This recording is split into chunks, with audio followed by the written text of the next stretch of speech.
মানুষ খুন করে যে কেউ কখনো বাঁচতে পারেনি, কেউ কখনো মানে বাঁচে না, এটা যথেষ্ট মানে তথ্যবাত্য রয়েছেন। কারণ আপনি আজ থেকে যদি 10 বছর 20 বছর আগেও কোনো মানুষ খুন করে থাকেন, আপনি যদি মনে করেন যে আমি আইনের চোখে অপরাধী হইনি, আইনের খাতায় আমি আসামি হইনি, তাহলে এটা আমি মনে করব ভুল করবেন। কারণ এই একটি প্রবাদ রয়েছে, একটি মানুষ, বৃষ্টি হচ্ছিল, বড় বড় মানে পানির টোপ পড়ছে, তো ওই টোপ দেখে ওই মানুষটি হাসছিলেন, ওনার ওয়াইফ ওনাকে প্রশ্ন করছিলেন যে তুমি হাসছো কেন এই পানির টোপ দেখে।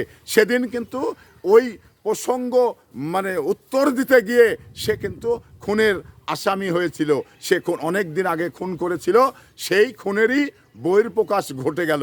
তো এখানে অপরাধ মানে অপরাধ বোধ নিশিদিন মনের ভিতরে কাটার মতো বাঁধে, তাই অপরাধের এক সময় শাস্তি ভোগ করতেই হবে।